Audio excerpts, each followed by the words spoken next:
Bienvenue à un nouvel épisode du podcast Conversations coopératives. Chaque épisode présente des invités différents vivant dans des coopératives d'habitation dans différentes parties du monde. Grâce à ces conversations, vous en apprendrez davantage sur la vie dans une coopérative d'habitation pour enfants, adolescents, parents et personnes âgées. Dans un épisode, nous adoptons une approche légèrement différente et nous parlons avec Brenda Torpy de Burlington, Vermont, qui est un champion de longue date du modèle de fiducie foncière, qui est aussi connu comme Community Land Trust, un modèle de propriété foncière que certaines coopératives de logement utilisent également. Je suis Julie Lapalme, secrétaire générale de Coopérative d'habitation internationale, ou CHI.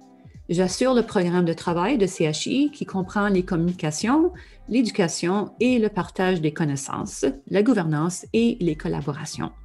Coopérative d'habitation internationale est l'une des organisations sectorielles de l'Alliance coopérative internationale, qui est l'organisme mondial représentant toutes les coopératives. CHI sensibilise à l'habitat coopératif en promouvant ses succès au niveau mondial. Nous facilitons également les opportunités de réseautage par le biais d'événements de partage de connaissances. Si vous allez à notre premier épisode de podcast, nous vous expliquons les coopératives d'habitation. Si vous voulez en savoir plus sur les différents types de coopératives d'habitation ou sur le travail que nous faisons, rendez-vous sur notre site web à housinginternational.coop. J'aimerais vous présenter deux invités de la coopérative Chamarel-les-Barges, située à Vaux-en-Velin, tout près de Lyon, en France. Sans plus tarder, j'aimerais souhaiter la bienvenue à Anne Frostin et Chantal Ney. Merci de vous joindre à nous aujourd'hui et de partager avec nous. Anne, voulez-vous vous introduire en nous disant comment longtemps vous habitez dans la coopérative et votre rôle dans la coopérative et juste pour qu'on ait une idée de qui vous êtes. Alors Anne, moi je suis je suis pas arrivée dans la coopérative depuis très longtemps.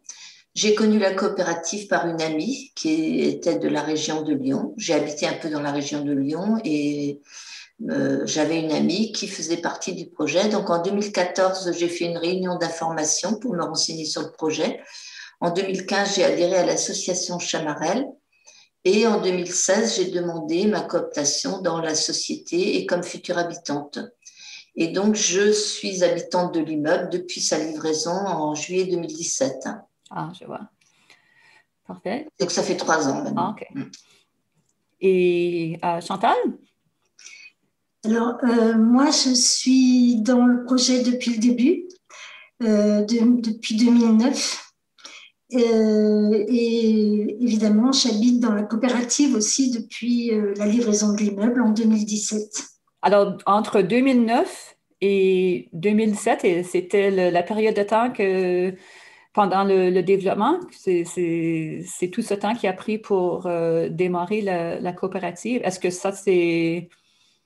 c'est normal ou est-ce que c'est plus longtemps que d'habitude? Ça me semble comme c'est très long. Est-ce qu'il y avait beaucoup d'obstacles ou c'est quoi la raison pour laquelle que ça a pris toute cette période de temps? Il y a eu déjà toute la période de conception dans nos têtes avant de passer à la conception vraiment matérielle. Et puis, finalement, c'est long, mais pas tellement plus qu'une opération immobilière normale. Hein. Les bailleurs sociaux, ils comptent 7 ans à partir du moment où il y a un projet jusqu'à l'emménagement des habitants. Donc, finalement, c'est pas très, très long. Des obstacles, il y en a eu, mais finalement, et par rapport à d'autres projets dont on a connaissance, finalement, on n'est pas dans les plus mal lotis au niveau du temps de gestation. Ah, je vois. Mais peut-être pour en France, c'est normal. Je pense dans d'autres pays, comme ici au Canada, ça ne prendrait pas si longtemps que ça. Je pense qu'en moyenne, c'est 5 ans. Donc, mais je pense qu'en France, il y a un peu plus de paperasse et de bureaucratie qu'ici au Canada.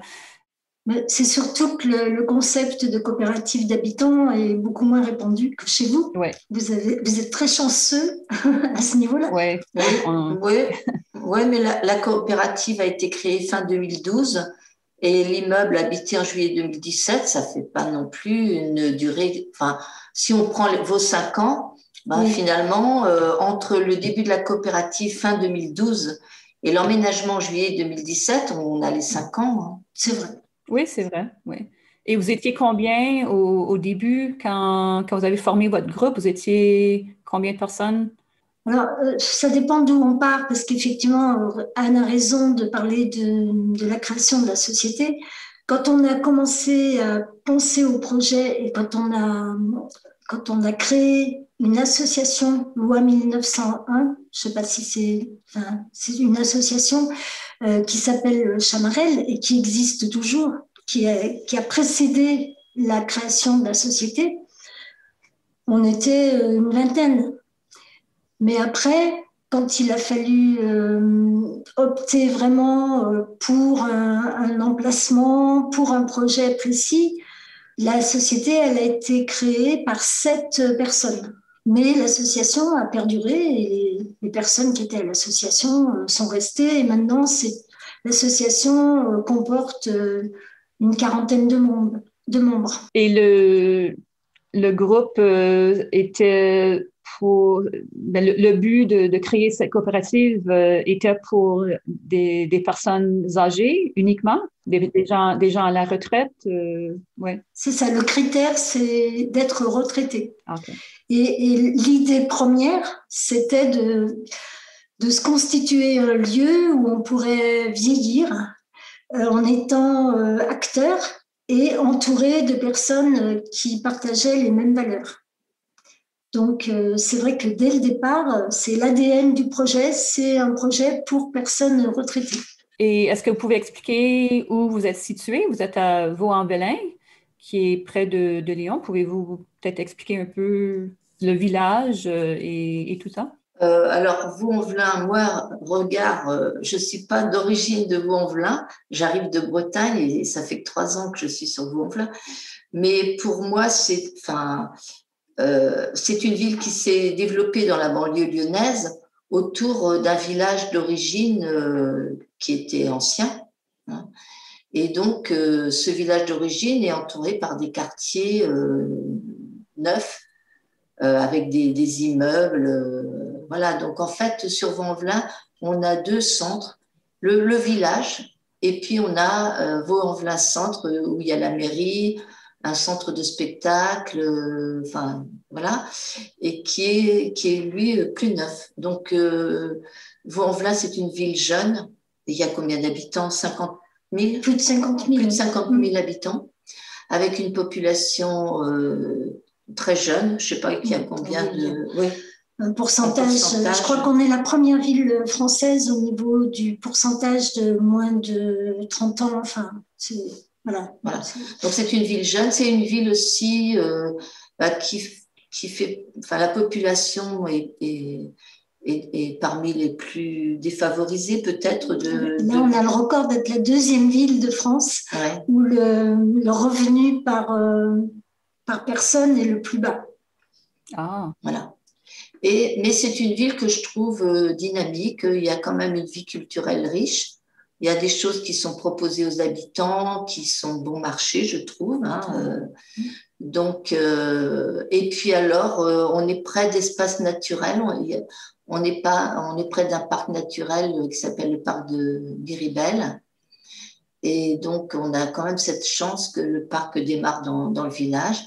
On peut y accéder en vélo, on peut aller jusqu'à Lyon par une piste cyclable. On est à 20 minutes de l'aéroport. On a tout de suite accès à l'autoroute. Je trouve que Vaux-en-Velin, au niveau stratégique, est bien placé. On est à cheval entre la ville, je trouve, et la campagne. On a les bords du canal pas très loin, on peut aller à pied. Voilà. Donc, moi, je trouve la situation dans cette ville intéressante. Voilà. Et on peut rajouter peut-être qu'on est à une demi-heure à peu près du centre-ville de Lyon, en transport en commun. Ça sonne idéal. Oui, non, mais c'est Vous vrai. avez tout, oui. Alors, mais est-ce que maintenant, on va commencer à parler un peu de la coopérative? Pouvez-vous expliquer comment fonctionne votre coopérative en termes de gestion, de gouvernance et de financement, en termes les loyers ou le montant que vous payez mensuellement, ou juste pour expliquer aux gens comment ça fonctionne en coopérative pour personnes âgées? Alors, comme on expliquait tout à l'heure, en fait, au départ, il y avait une association qui existe toujours d'ailleurs, hein, mais qui accompagne maintenant la coopérative. Et l'association a été à l'origine d'une coopérative qui a été créée juridiquement sous la forme d'une société par action simplifiée à capital variable. Donc, on a en fait une structure juridique de société coopérative avec un capital et puis des associés qui ont acheté des parts sociales. Donc ça, c'est notre structure juridique. Et donc la coopérative, elle a permis d'acquérir un terrain, et puis de faire toute la procédure de construction de l'immeuble avec le choix des entreprises, les plans, les architectes, les emprunts. Alors, acheter le terrain, enfin, trouver de l'argent auprès des banques, voilà. Et donc, cette structure juridique aussi, la coopérative, elle participe à la gestion de notre immeuble. Parce que l'objet de l'association, c'était de créer un lieu de vie pour des personnes vieillissantes. Et la société a été créée pour mettre en œuvre ce projet et aussi pour, par la suite, assurer la gestion de l'immeuble. Donc, en fait, on a différentes strates. On a l'assemblée des associés et on a également l'assemblée des habitants qui a une existence statutaire et qui a un rôle de gestion. Alors, l'assemblée des habitants se réunit une fois par semaine, tous les mardis, on se réunit et on traite dans nos réunions de toutes les questions de gestion de l'immeuble. Ça va de l'achat d'ampoules à l'aménagement du jardin, à l'achat de machines à laver, enfin bon, bref, à s'occuper des petits problèmes techniques du bâtiment, faire venir un plombier, faire venir des menuisiers, enfin bref, tout ce qu'il peut y avoir dans un immeuble. Et puis, l'Assemblée générale des sociétaires se réunit 1 à 2 fois par an pour donner les orientations de la coopérative en général, hein, qui va servir de base à l'Assemblée des habitants pour gérer l'immeuble. Elle fait aussi l'approbation des comptes annuels. Elle autorise les dépenses de plus d'un certain montant, les grosses dépenses. Elle approuve aussi la venue de nouveaux sociétaires ou l'exclusion, enfin bon, voilà. Et puis, l'Assemblée des habitants fait un compte-rendu chaque année sur ce qui s'est passé entre ces assemblées générales. Et à un niveau plus individuel, chacun dans l'immeuble a pris une responsabilité dans la gestion. Donc, l'Assemblée des habitants, elle se réunit tous les mardis, mais entre-temps, les habitants ont réfléchi par petites commissions sur les sujets qui éventuellement concernent la gestion de l'immeuble. Donc, on a différentes commissions dans lesquelles les habitants peuvent s'inscrire, hein. Que ça soit pour gérer les espaces communs, la salle commune, la buanderie, le local vélo, la cave, faire la gestion administrative, ça peut être faire le ménage des parties communes. Enfin, on a différentes commissions qui permettent de mettre en évidence les différentes tâches et puis de proposer aux habitants de s'investir ou non, parce que personne n'est obligé de faire quoi que ce soit, à part de s'intéresser au fonctionnement et puis de participer aux réunions ou de s'y faire représenter. Et après, chacun fait ce qu'il peut faire en fonction de ses goûts, de ses capacités, enfin voilà. Et vous êtes combien d'habitants qui habitent dans la coopérative? Alors, on a été au maximum 18 et actuellement, on est 16. Ah, OK. Et c'est combien de logements en tout? On a 16 logements, 2 T3 et 14 T2. Donc, dans les 2 T3, il y a des couples. Pour ceux qui ne sont pas familiers avec ça, T3, T2, c'est... Alors, dans un T2, il y a une chambre et une pièce de vie, et puis, voilà. Et le T3, il y a 2 chambres. Ah, OK. Voilà, avec une pièce de vie. Mm-hmm. D'accord. Et est-ce qu'il y a des soins de santé qui sont fournis ou est-ce que ça, c'est un autre service à part les questions de gestion? Disons que nous, on n'a aucun service de santé dans l'immeuble. Pour l'instant, on est un immeuble avec des appartements dans lesquels les gens habitent. Par contre, chacun de nous fait appel, va à garder son médecin, enfin fait appel aux services médicaux de l'extérieur. Voilà. Donc nous, on n'a vraiment aucun service à ce niveau-là. Nous ne sommes pas un établissement médicalisé. Ce n'est pas médicalisé parce que c'est pas du tout le même type de construction et on n'aurait jamais pu créer ça, quoi. Donc en fait, pour nous, l'idée, c'est un maintien à domicile, mais avec des parties communes, avec une gestion collective de l'immeuble, voilà. Mais on n'est pas du tout une alternative à... Alors chez nous, ça s'appelle EHPAD, je ne sais pas, c'est établissement d'hébergement pour personnes dépendantes. Mais, donc nous, on n'est pas du tout une alternative à ce genre d'établissement. Alors, si un des habitants ou une des habitantes tombe malade ou ne peut plus vivre indépendamment, ils doivent déménager de la coopérative, c'est ça? Ou trouver un EHPAD? C'est ça. Dans les faits, c'est ça. Alors, on a prévu l'adaptabilité des logements et des parties communes pour les handicaps physiques. Par contre, c'est vrai que s'il y a une perte au niveau mental, enfin de la connaissance, c'est vrai que ça oblige à trouver une autre solution parce que dans la mesure où la coopérative, c'est un ensemble de personnes qui peuvent prendre des décisions ensemble. S'il y en a une qui n'est plus capable de prendre de décisions, effectivement, ce n'est plus adapté. La coopérative, en tout cas la nôtre, n'est plus adaptée à ces personnes. Et ça c'est discuté, c'est clair à l'entrée de chaque personne. Et on demande justement à chaque fois qu'on nous donne une personne de confiance pour pouvoir se retourner vers cette personne-là quand un cas comme ça se produirait. Voilà, si un cas comme ça se produit. Et est-ce qu'il y a beaucoup de mouvements dans la coopérative? Et est-ce que vous avez une liste d'attente de gens qui veulent entrer? Oui, on a 10 personnes, dont 3 qui ne sont pas encore vraiment inscrites, mais on va dire, voilà. Sachant que sur cette liste, les gens ne sont pas forcément prêts à venir habiter. Enfin, voilà, on n'a pas... mais bon, on a quand même des gens qui sont intéressés en cas de libération d'un logement. OK.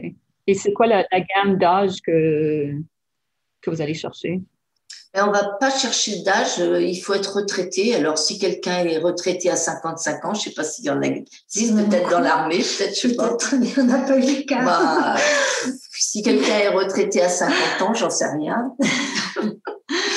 Il peut venir habiter. Nous c'est être retraité. En fait, on a eu un prêt de la Caisse générale de retraite, un prêt sans intérêt, et on a une convention donc qui fait que pendant 20 ans, puisque c'était la durée de remboursement, on est tenu de prendre des retraités, que des retraités. Et puis, alors, au départ, c'était un choix aussi d'habitat. Mais si on voulait maintenant s'ouvrir à d'autres types de personnes, on a eu déjà l'idée pour, en attendant de trouver quelqu'un, par exemple, pour un logement. On a un logement à cause du Covid qui n'a pas pu être, qui est toujours vacant depuis 1 an, puisqu'on n'a pas pu faire de réunion d'information, etc.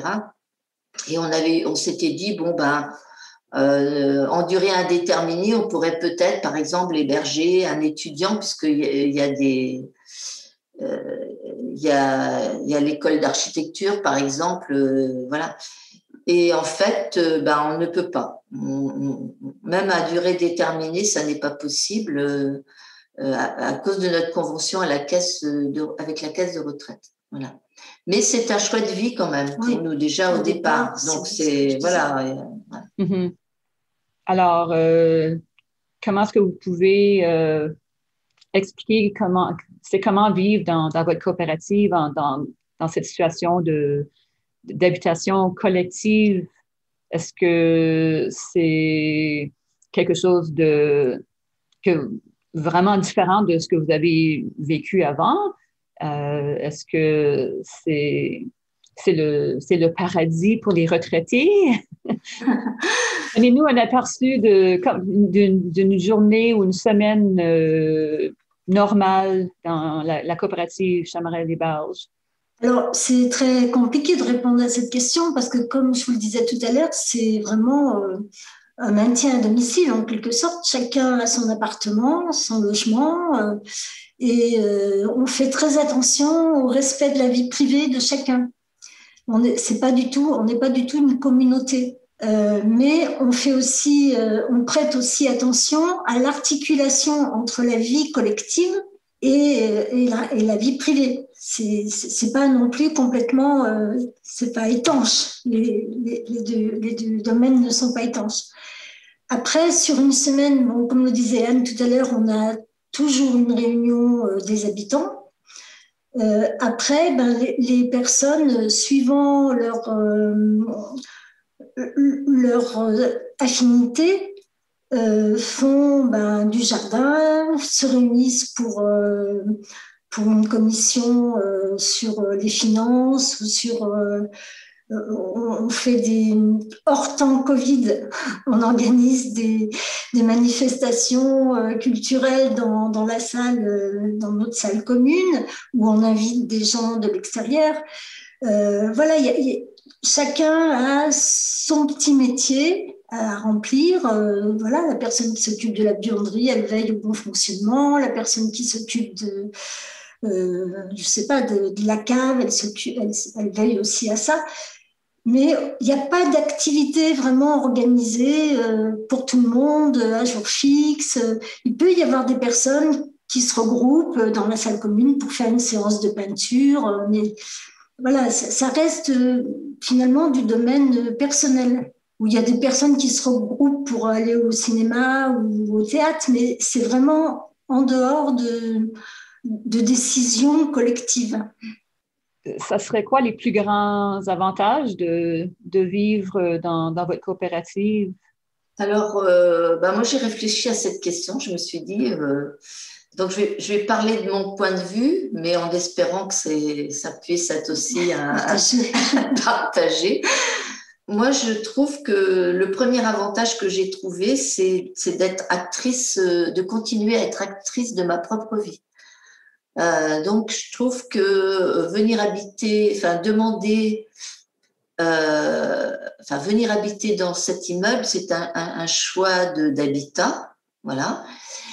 C'est un vrai choix parce que c'est quitter son ancienne habitation qu'on a peut-être dans laquelle on a pu vivre beaucoup d'années, quitter un quartier, une région, une ville, un réseau, et donc intégrer un immeuble avec un autre groupe, et donc choisir aussi ce groupe parce que En tous les cas, moi, quand j'ai fait, avant de demander à venir habiter dans cet immeuble, à faire partir des futurs habitants, j'ai d'abord expérimenté le groupe.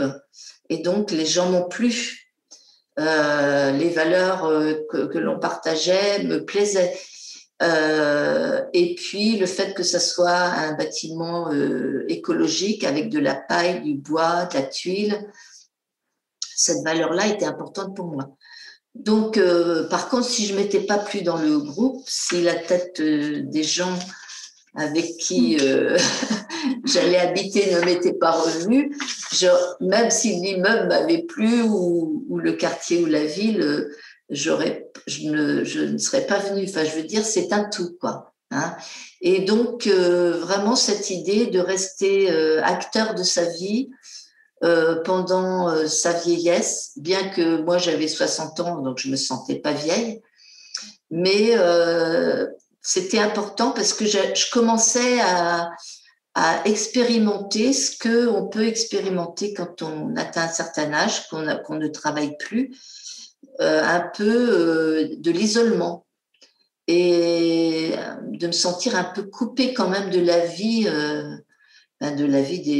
que l'on peut avoir quand on travaille. Le travail, c'est important, ça donne un réseau, ça donne aussi une place dans la société. Et donc, je me suis aperçue qu'arrivée à 60 ans, à la retraite, vivant seule, avec des enfants qui étaient loin et donc qui avaient leur vie, leurs enfants, voilà. Eh bien, vraiment, j'ai sauté le pas à cause de ça, hein, pour me sentir à nouveau une place dans la société. J'ai pas été déçue parce que le fait qu'on soit en autogestion dans l'immeuble, qu'on participe à la vie de cet immeuble, qu'on peut mettre sa touche personnelle, etc. On a aussi une vie avec l'extérieur, dans le mouvement coopératif, dans le quartier à Vaux-en-Velin, etc. Et donc, et de pouvoir aussi continuer ma vie, recevoir mes enfants, ma famille, avoir des amis ou aller dans des associations à l'extérieur. Tout ça, vraiment, quand je suis arrivée ici, ça m'a remis en selle, on peut dire. Je me suis sentie revivre. Et donc, vraiment, c'est ce que je pourrais dire, c'est que, et je crois que j'ai déjà partagé ça avec d'autres dans le groupe, on se sent revivre quand on intègre notre coopérative et on se sent revivre. Alors après, j'avais noté un certain nombre de choses. C'est vrai que cette histoire aussi d'être à la fois dans un groupe et donc de savoir qu'il y a une solidarité qui se met en place de façon très spontanée, sans que ça soit écrit nulle part qu'il faut être solidaire ici ou là. Je sais que quand je suis malade, il y a des gens qui me font à manger. Je ne demande rien. Je remplis pas une demande pour des repas à domicile, mais voilà, ça vient. Si on a besoin d'aller à l'aéroport, on met un mot en bas, puis il y a toujours quelqu'un, ou alors si on veut aller faire des courses, ou quelqu'un qui va au cinéma, il met en bas, je vais au cinéma, est-ce qu'il y a des gens qui sont intéressés?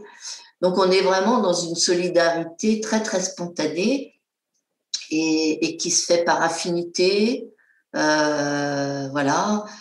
Donc ça aussi c'est important pour éviter de se sentir isolé et pour retrouver aussi une certaine assurance de soi et dans sa vie, quoi. Et donc, je dirais que pour moi, je suis contente aussi parce que je pense que ça soulage mes enfants de savoir que je suis pas seule et que j'ai pas besoin de faire appel à eux quand je suis malade. D'ailleurs, ils sont tous. J'en ai une à Montréal. Je pense pas qu'elle viendrait de Montréal pour me soigner. Pour vous servir de la soupe. Et puis j'en ai une qui est à Quimper et l'autre à Nantes. Donc et puis ils ont leur vie, ils ont leur travail. Je veux dire que pour moi, c'est aussi positif parce que je me sentirais dépendante d'eux. Et pour l'estime de soi, je trouve que c'est pas terrible, quoi. Donc voilà, c'est important, je trouve, de vieillir avec une bonne estime de soi et du rôle qu'on peut remplir dans la société. Et alors, un autre point qui me semble intéressant, c'est que, étant donné qu'on est des pionniers un peu en matière de regroupement de personnes âgées dans une coopérative. En France. En France.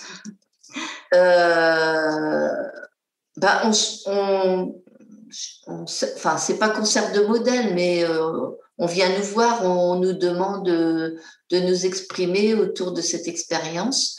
Et je trouve que c'est important aussi parce que d'être porteur de quelque chose de nouveau et de se dire que on peut apporter par notre expérience.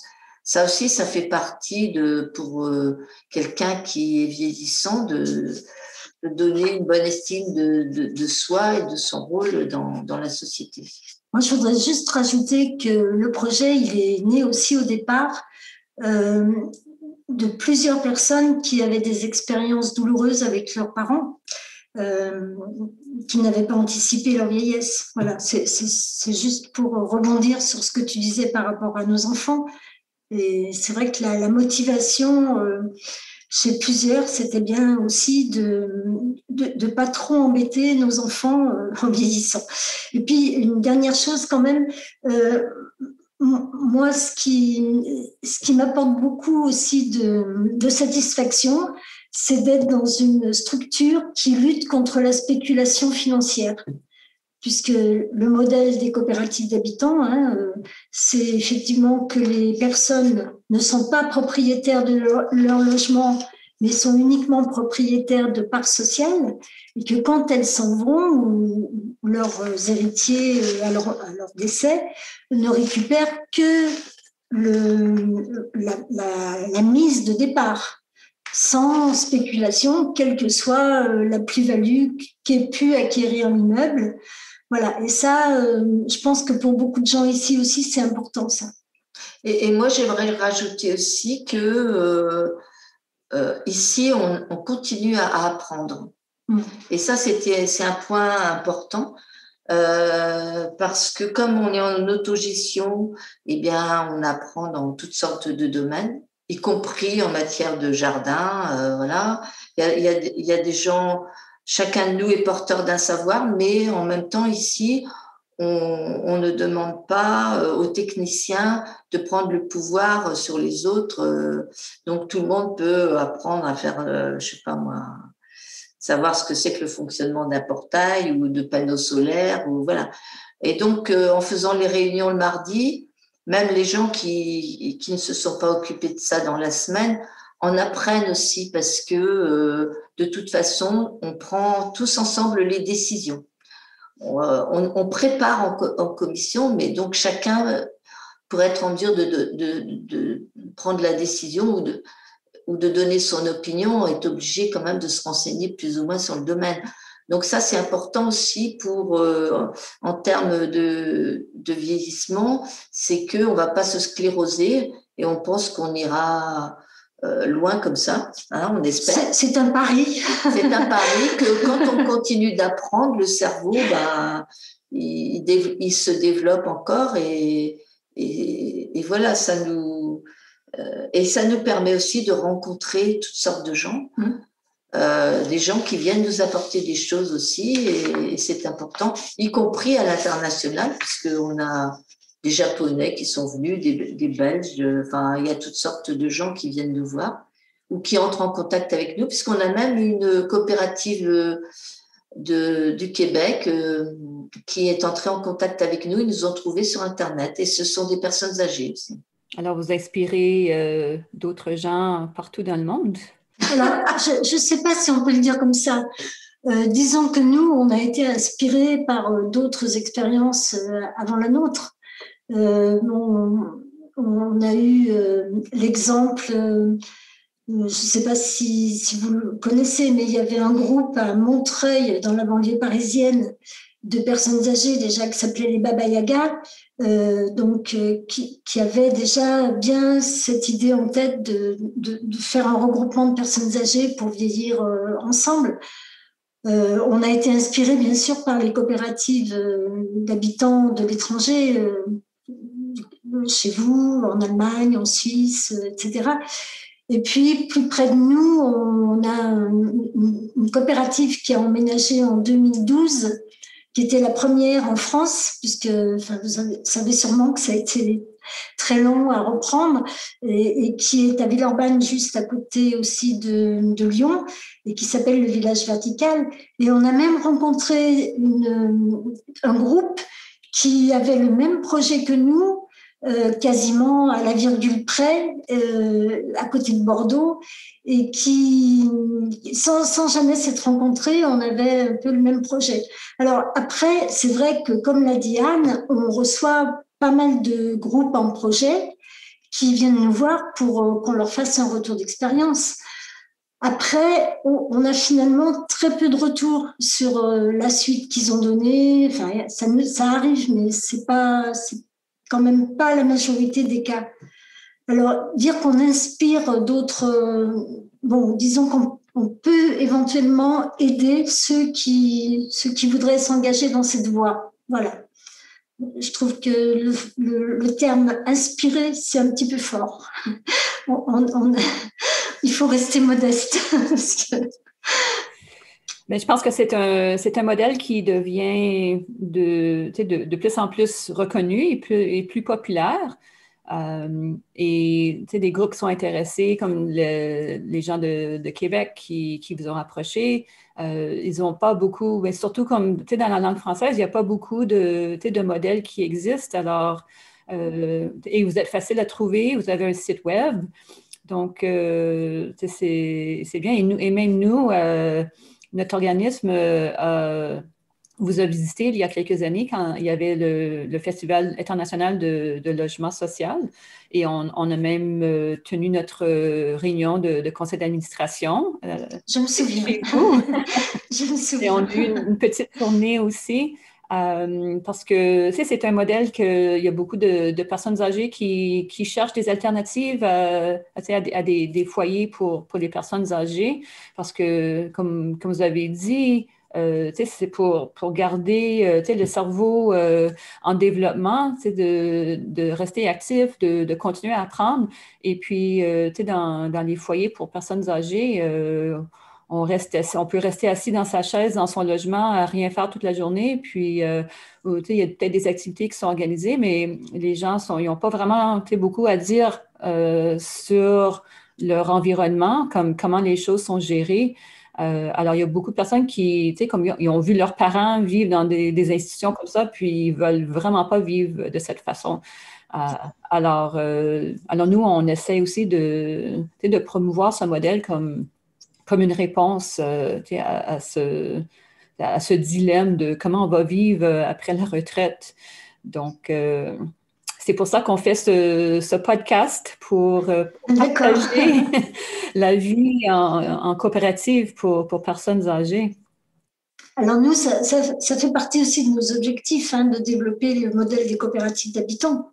On participe en effet à la fédération, on participe à la structure régionale qui est Abicopora, et c'est vrai que ça fait partie des tâches qu'on se répartit, d'être présent dans toutes les structures qui peuvent développer des coopératives d'habitants. Après, en France, on a un petit peu des soucis parce que les élus, alors ça commence à être moins vrai, mais en tout cas, les élus veulent bien de l'habitat participatif sur leur commune, parce que ça a été beaucoup mis en avant, on partage, etc., ce qui est très bien. Mais le modèle de coopérative d'habitants, avec son aspect lutte contre la spéculation, ça n'intéresse pas forcément beaucoup de gens. Donc, c'est vrai qu'il y a des problèmes pour acquérir du foncier. Là, en ce moment, on a un problème avec l'État qui ne veut plus que les coopératives d'habitants soient assimilées à un bailleur social. Donc, du coup, il y a des prêts qui ne sont plus accessibles aux coopératives d'habitants. Enfin, voilà, il y a quand même beaucoup d'obstacles. Et c'est vrai qu'on se bat, mais l'avenir n'est pas très clair pour les coopératives d'habitants en France. Ah, c'est dommage. Oui, d'accord. Ça devrait être le contraire, que ça soit facilité, parce que c'est un modèle qui, tu sais, que ça fonctionne partout ailleurs dans le monde. Et pour le financement, c'est un risque qui est moins élevé parce que les banques n'ont pas affaire avec des individus, ils font affaire avec une entreprise coopérative qui est plus assurée parce que... Qui est pérenne, Ouais.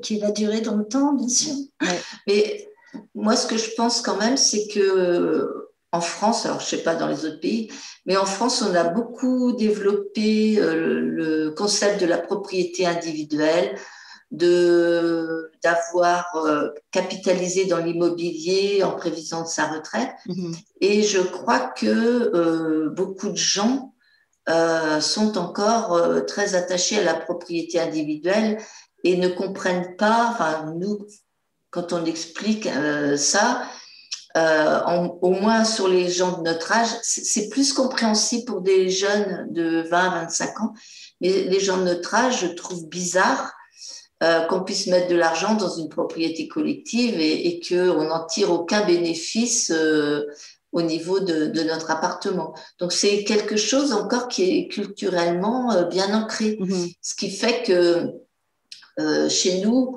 on parle beaucoup d'habitat participatif plutôt que coopératif. Et il y a beaucoup de gens qui ont envie d'habiter dans des habitats partagés, avec un peu de locaux communs et une certaine participation, mais en étant quand même propriétaire de son logement. Donc ça, ce sont des formules qui existent. Voilà. Donc je pense que les coopératives sont très, très concurrencées et la coopérative en France, ben voilà, elle a aussi à faire ses racines dans la population et dans cet esprit très, très individualiste et propriété individuelle, quoi, voilà. Mm-hmm. Sachant qu'on a développé du logement social aussi en France. Oui. Il y a des bailleurs sociaux qui ont construit, parce que maintenant, je pense que ça va aussi diminuer, mais on a plutôt axé le développement avec les bailleurs sociaux. C'est ce qui est bien. Enfin, je veux dire, bon, mais c'est une autre façon de prendre le problème de l'habitat et pour le partager avec des populations qui n'ont pas forcément les moyens de devenir propriétaires. Donc, pour passer à un autre sujet qui touche à votre coopérative, c'est le sujet de durabilité. Est-ce que vous pouvez élaborer un peu sur comment votre coopérative elle consomme moins d'énergie à cause de la façon qu'elle a été construite? Vous avez parlé tantôt des panneaux solaires. Alors, si vous pouvez élaborer sur ça et comment vous gérez tout ça en plus? Oui, alors en effet, au niveau de la construction, on a essayé d'être le plus dans la construction durable. Et nos murs, enfin, les murs porteurs sont en béton, mais tous les murs intermédiaires, on va dire, sont à base de bois, enfin des panneaux en bois remplis de paille et avec des tuiles aussi sur la façade, ce qui fait qu'on a des murs très isolants. Alors à la fois contre le froid, et c'est vrai qu'on dépense très peu de chauffage dans l'hiver, et à la fois contre la chaleur, parce que chez nous, ça devient un vrai problème. Il fait chaud l'été, oui. Voilà. Sur le problème de la chaleur, on est toujours en recherche. on essaye d'améliorer. Là, récemment, on a fait installer d'autres brises soleil qui n'étaient pas prévues au départ. Enfin, on est en recherche. On a fait creuser un puits parce que la nappe phréatique est très proche du sol, enfin voilà, de la surface. Donc, on est toujours en recherche et on espère pouvoir encore améliorer ça. Voilà, l'intérieur des appartements est recouvert en terre.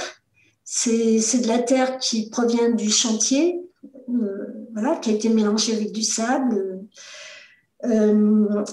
On a en effet des panneaux solaires pour l'eau chaude.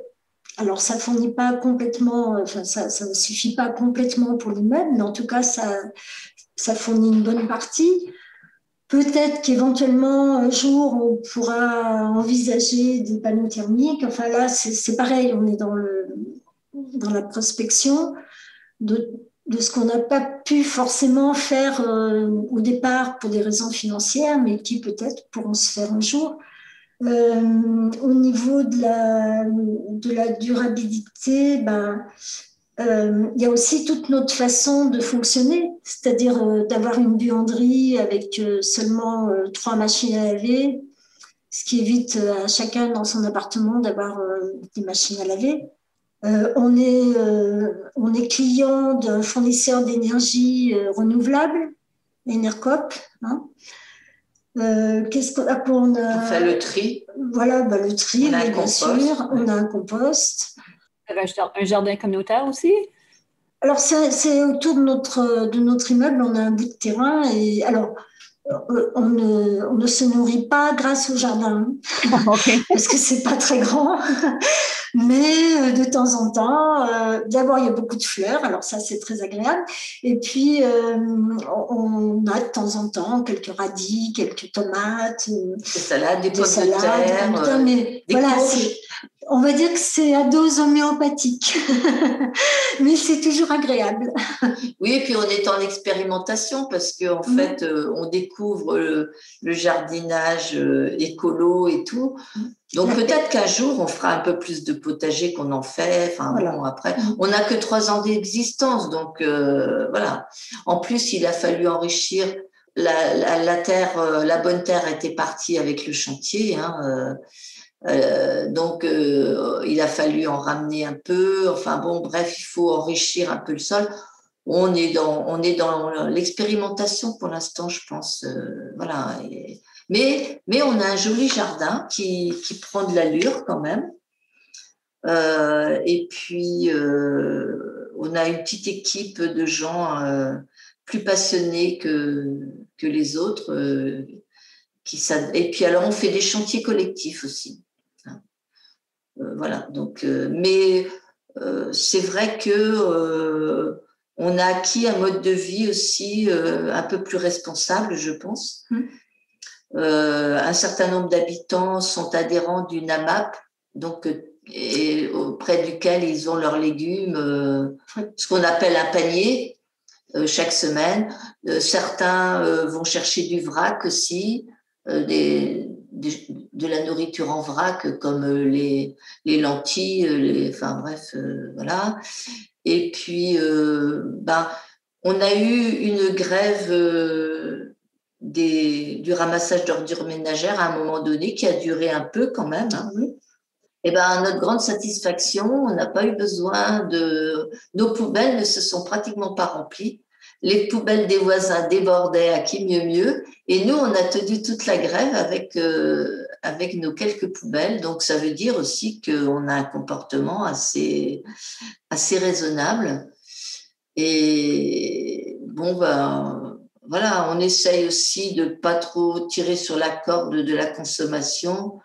Par exemple, on a par exemple des luminaires qui sont tombés en panne sur notre façade à l'extérieur. Bon, alors, c'est pas des ampoules qu'il faut changer, c'est la totalité du bloc. Alors, on a décidé, comme ça ne nous servait à rien, on a décidé de ne pas remplacer.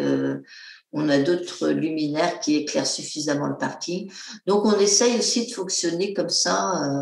Je voulais expliquer aussi que sur la durabilité, comme on gère notre immeuble, on est très attentif dès qu'il y a un problème, on ne laisse pas se dégrader les choses. On est toujours en éveil par rapport à ce qui peut dysfonctionner et on essaye d'apporter des solutions tout de suite. Donc, c'est vrai que l'immeuble ne se dégrade pas.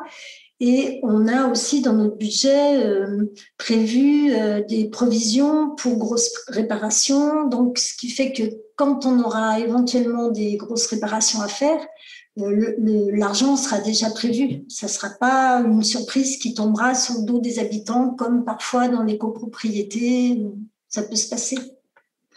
Ce que je pourrais dire aussi, parce que ça me fait penser, on a pu entendre à certains moments que comme on était un groupe de personnes, on allait vieillir. Alors, on a entre 64 et 80 ans, donc on est intergénérationnel dans les retraités. Dans le 5e âge.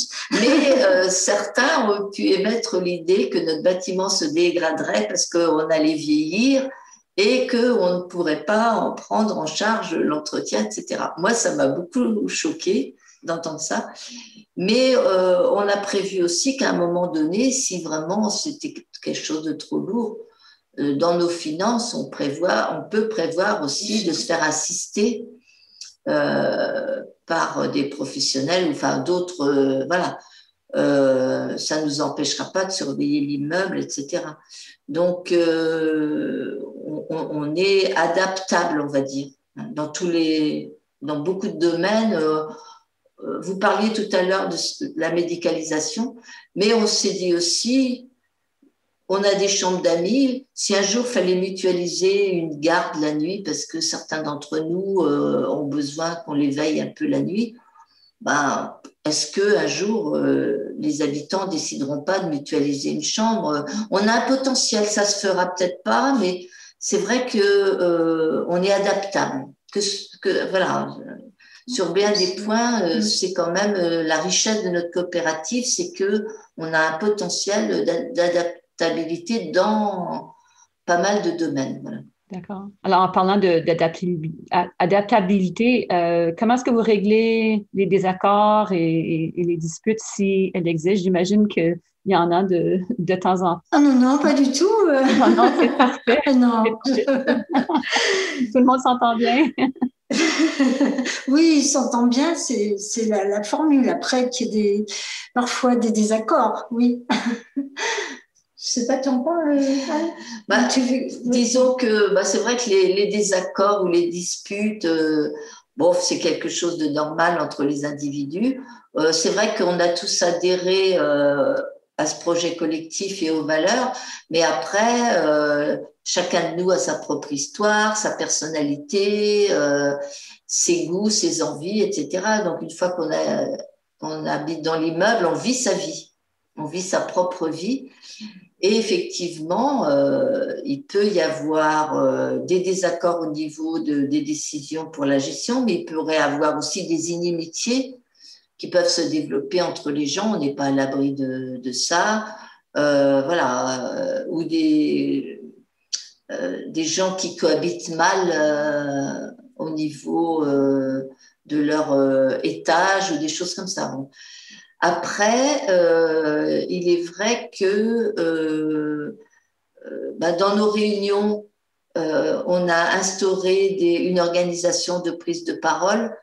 Donc, on prend la parole, on lève le doigt et puis on s'inscrit quand on veut parler. Donc, on parle les uns après les autres.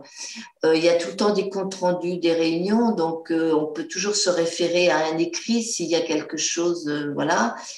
Dans les réunions d'habitants, on a adopté le principe du consensus, c'est-à-dire que si on voit qu'une question ne peut pas être résolue à une réunion, on la reporte tant qu'on a trouvé une réponse satisfaisante pour tout le monde. Et puis alors, à l'expérience, il y a eu quand même des heurts un peu important entre certains habitants. Donc, on a décidé qu'en début de réunion des habitants, on a un quart d'heure d'expression individuelle. Si quelqu'un a un billet d'humeur, c'est plutôt pour dire des choses qui nous ont posé problème émotionnellement voilà. Donc, les gens peuvent s'exprimer là. En réunion, on pense que l'organisation permet aux gens de s'exprimer sans trop craindre le regard des autres. Et puis, on a adopté le principe aussi de régulièrement, alors on essaie de faire ça chaque année. Bien entendu, 2020 a été une année un peu exceptionnelle à ce sujet, mais de faire des demi-journées ou des journées ou des week-ends où on se réunit tous pour plancher sur des thèmes et essayer d'échanger autour d'idées ou de mots pour voir si vraiment on partage les mêmes concepts, si on met les mêmes choses derrière les mêmes mots, etc., ou des choses différentes, faire avancer la réflexion. Et on espère que ça peut aussi servir de prévention. On peut mieux se connaître, voilà, et voir que finalement, chacun de nous peut mettre des choses complètement différentes derrière des réactions ou derrière des mots, voilà.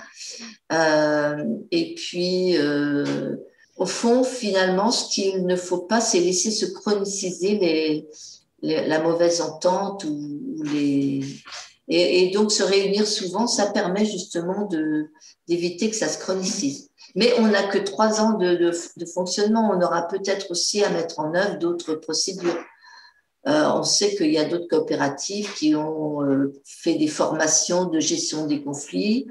On peut peut-être être amené à ce qu'un tiers vienne désamorcer des choses, mais pour l'instant, nous, ça n'a pas été notre voie. Pour l'instant, on essaye de faire avec nos moyens. Et que les choses se règlent par le groupe, voilà. Que ce soit géré à l'intérieur du groupe par la solidité du groupe. Voilà. Et on pense aussi que si chacun prend une petite responsabilité et participe vraiment à la gestion, eh bien, on sera beaucoup plus bienveillants les uns envers les autres parce qu'on verra qu'aucune tâche n'est facile et ça nous évite aussi de porter des jugements sur le travail des autres, etc. Et c'est vrai que moi, je trouve que le groupe, il y a une bonne ambiance quand même dans le groupe, même si on n'est pas d'accord forcément. Ah oui, il y a plein de sujets où au départ, on arrive avec des idées différentes et puis à force de discussion, soit on se convainc les uns les autres, soit on trouve une troisième solution. On apprend à se connaître aussi et puis il y a des affinités qui s'établissent entre les gens. Voilà. Et puis alors, de toute façon, il est évident que le groupe, il doit quand même être relativement solide pour que la coopérative tienne la route longtemps. Voilà. Je voulais parler un peu d'Abicoop. Vous avez mentionné Abicoop au début de la conversation. Abicoop, c'est une fédération française de coopératives d'habitants qui représente les coops auprès des pouvoirs publics, qui répond aux besoins des coopératives d'habitants et plein d'autres services aussi. Est-ce que vous pouvez parler du soutien que vous avez reçu d'Abicoop et de votre participation avec cet organisme? Oui, alors, au départ, Abicoop, c'était une association qui était sur Lyon. Et puis, les coopératives d'habitants étant un petit peu plus nombreuses et disséminées un peu plus en France, le besoin s'est fait sentir de créer une fédération. Mais nous, quand on a commencé avec Abicoop, c'était uniquement la structure régionale. C'était une structure d'accompagnement et de plaidoyer, bien sûr, auprès des politiques pour faire remettre dans la loi le statut de coopérative d'habitants, puisqu'il n'existait plus depuis 1972. Donc, on a été effectivement accompagné par une salariée d'Abicoop. On a signé une convention avec l'association Abicoop et contre rémunération, on a eu un accompagnement. la rémunération, entre nous soit dit, était bien en deçà de ce que nous a apporté notre accompagnatrice et l'association, hein, le temps qu'elle a passé avec nous. Enfin, bon, je crois que s'il avait fallu payer à sa juste valeur cet accompagnement, ça n'aurait pas été possible. Mais là, bon, on a fait une convention avec Abicopora qui rentrait dans notre budget. Le terme d'accompagnement est vraiment celui qui est tout à fait juste, parce que on est toujours resté maître de nos décisions. C'est vraiment uniquement des conseils. Alors, par contre, on n'aurait pas pu se passer, je pense, de l'accompagnement sur le plan juridique, sur le plan financier, pour rencontrer des élus, pour rencontrer des banquiers, voilà, parce que il y avait tout le savoir-faire de l'accompagnatrice qui nous aidait. Mais voilà, jamais elle nous a dit il faut faire comme ça ou comme ça. Hein. On a toujours été, ça on l'a beaucoup apprécié. On a eu beaucoup d'outils à notre disposition pour avancer dans notre projet. Et globalement, chaque fois qu'on reçoit des groupes, on conseille vraiment un accompagnement par des professionnels de l'accompagnement, parce que même s'il y a des compétences à l'intérieur du groupe, ça ne remplace pas, quoi. Voilà. Alors après, sur notre rôle dans Abicop, oui, on est adhérent d'Abicopora, puisque maintenant c'est la structure régionale de la fédération. On est adhérent de la fédération. On a quelqu'un qui nous représente au conseil d'administration de la fédération. Et voilà, on participe à toutes les actions chaque fois qu'on est sollicité pour promouvoir le modèle de coopérative. Et juste pour ajouter, Abicoop est membre de CHI et c'est comme ça qu'on s'est fait introduire à votre coopérative. Est-ce que vous avez des dernières astuces à partager avec des gens qui songent à développer une coopérative pour les personnes âgées? Pour inspirer les gens à songer à développer leur rêve à eux pour vivre pendant leur retraite d'une façon qui est plus enrichissante que d'autres modèles d'habitation. Des astuces, on ne va pas dire qu'on a des astuces. Ce qu'on pourrait dire, c'est que moi, je dirais que déjà, il faut s'y prendre. Faut pas attendre d'être vieux déjà pour y songer à ce projet. On a reçu des groupes qui avaient la cinquantaine, qui travaillaient encore et qui anticipaient ça, et c'est très bien. Donc je pense bonne anticipation, ne pas se croire trop jeune pour réfléchir à ce passage dans une autre tranche de la vie. S'armer de patience et d'une bonne dose de philosophie parce que ça se fait pas d'un claquement de doigts, hein. Mm-hmm. Et puis baser le groupe sur des valeurs plutôt que sur de l'amitié ou des choses comme ça. On a reçu un groupe, c'était des amis. Bon, c'est pas une valeur très sûre, l'amitié. Enfin, je veux dire, au niveau de l'entente, ça veut pas dire que les gens vont former un groupe solide sous prétexte qu'ils sont amis. Donc, il faut des vraies valeurs de vie et de réflexion. Enfin, voilà, je sais pas ce que tu aurais à dire d'autre. Des valeurs et puis surtout de savoir ce qu'on met sous les mots quand on parle de solidarité, quand on parle de... Voilà, il n'y a pas que les mots, les valeurs, ce ne sont pas que des mots, quoi. Ça demande d'être développé un peu plus, de rentrer dans les détails. Après, il n'y a pas d'astuce parce que chaque groupe, c'est le principe des coopératives d'habitants, chaque groupe porte son projet en soi et voilà, c'est quelque chose qui se construit avec tout le monde. Donc, c'est ce qu'on dit toujours, nous, on peut vous montrer ce qu'on a fait, on peut vous expliquer comment on a fait, et puis vous donner envie, parce que pour toutes les raisons qu'on a expliquées au début de l'interview, pourquoi c'est important. Et voilà, c'est tout. Mais après, on peut pas donner de recette. Oui, mais chaque coopérative est différente aussi. C'est ça. Mais oui, je pense que commencer tôt, c'est probablement oui.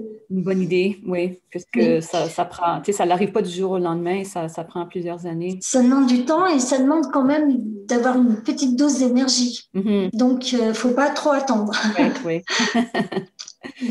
Bon, bien, quelle belle discussion et un grand merci, Anne et Chantal. Merci à vous, c'est très, très intéressant aussi pour nous. Et merci d'avoir partagé vos histoires et de nous avoir donné un aperçu de la vie dans votre coopérative. C'est très apprécié.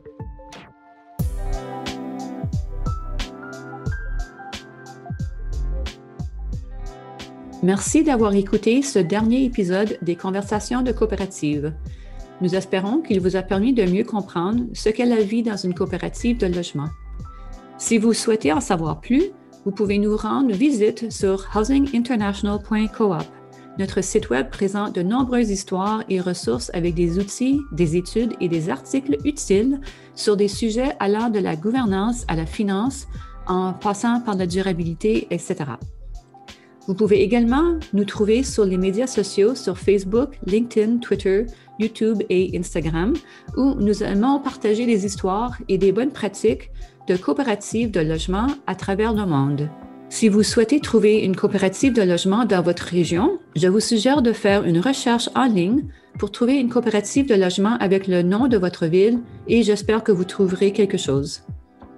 Je tiens à remercier tous nos invités pour avoir partagé leurs histoires avec nous. J'aimerais également remercier notre technicien du son, Todd Leblanc, qui vit également dans une coopérative de logement à Vancouver, au Canada. Merci et au revoir.